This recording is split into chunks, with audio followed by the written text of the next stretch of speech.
Þá skulum við hitta ferðamálastjóran á Ólöfu en hún Herdís hitt hana upp í Háskólanum á Akureyri og þau ræddu ýmislegt í tengslum við ferðaþjónustu. Yfirskrift ferðamálaþingsins í ár sem að haldið var semst á Akureyri var svæðisbundin stefnumótun og skipulag. Og þar vorum við kannski að beina sjónum okkar að máli og svona málaflokki undir ferðaþjónustunni sem að skiptir á okkar mati geysilega miklu máli og fer að skipta meira máli á næstu árum. Akkurat með hliðsjón af þessum vexti sem hefur verið í ferðaþjónustunni á undanförnum árum sem það að einstakir landslutar og einstök svæði að nú sé lag að kannski taka heildarsýn á uppbyggingu ferðaþjónustunnar svolítið föstum tökum. Þar sem að við horfum kannski ekki bara til markaðsmála og ekki bara til kannski einstakra vöruþróunarverkefna,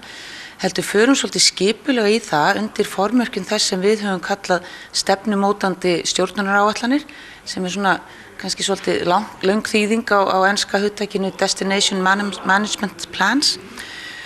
og það semst í rauninni grundvallað á ákveðinni aðferðafræði þar sem að auðlindirnar eru svolítið kortlaðar og staða mála svolítið greind með hlutlægum hætti.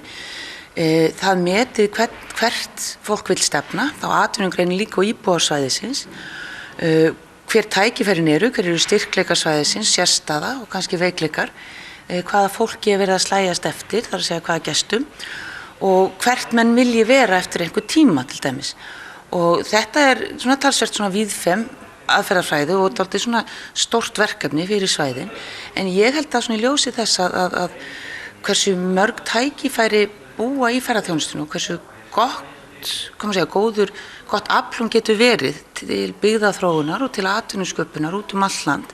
að þá sé lag að við förum svolítið að beita þessari aðferðafræði eða viðlíka aðferðafræði til þess að skapa okkur svona hlutlega framtíðarsýn og raunhæfa og metnaðarfulla.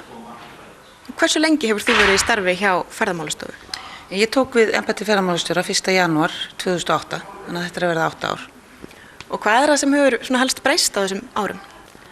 Já, ég held að það verið kannski svona gagnvirkara, eða semst, já, það mætti kannski vera að segja að ég geti verið gagnorðari ef þú myndir spyrja mig hvað hafi ekki breyst, vegna þess að ferðaþjónustan hefur, má segja, umbilst á þessum árum.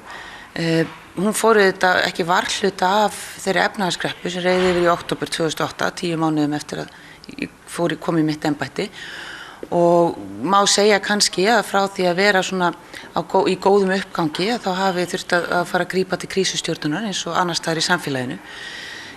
Eftir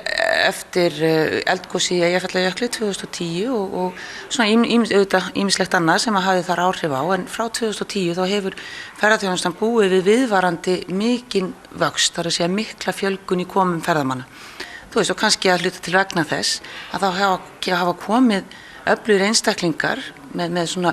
víðtækan og góðan og faglegan bakgrunn inn í atvinnugreinina, þannig að hún er svona búin að þroskast afskaplega hratt á þessum árum sem að ég hef verið hér í starfi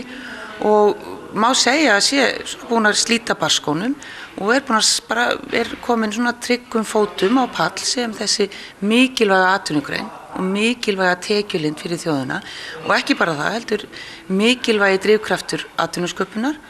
og þess að skapa störf eins og ég segi út allt land sem að skiptir svo gríðarlega miklu máli. Auk þess að það má segja að það sé bæði áskorun og tækifæri fólkin í áherslum á aukna dreifingu ferðamanna um landið. Það er að segja að gestir okkar uppgöti nýja staði til að heimsækja og að einstakir landshlutar og einstök svæði skapi sér forsendur til að taka á móti gestum eða ákveðnum hópum gesta á grunni sinna sérstöðu og þeirra tækifæri sem búa í náttúru og menningu svæðana. Á sama tíma þá er þetta mjög mikilvægt að þessi atvinnugrein þróist í takt við svona velvild íbúa og að íbúar upplifi ferðaþjónustuna sem jákvæða þróun inn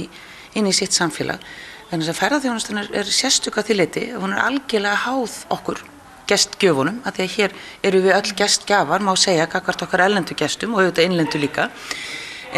Og gestirnir nota ýmsa þá þjónustu sem bara er svona samfélagsþjónusta hjá okkur. Það er þetta nefna sundlaugarnar, vegakerfið, ýmsa þjónustu sem sveitarfélögin bjóð upp á og svo framvegis. Og þess vegna skiptir svo ofboðslega miklu máli að þróunin verði í takti og sátt við vilja og svona og svona lífsgildi íbúana á svæðinu sjálfu og í því felst líka kannski grunnurinn að góðri framtíðarsýn og góðri framtíðaruppbyggingu ferðaþjónustunnar.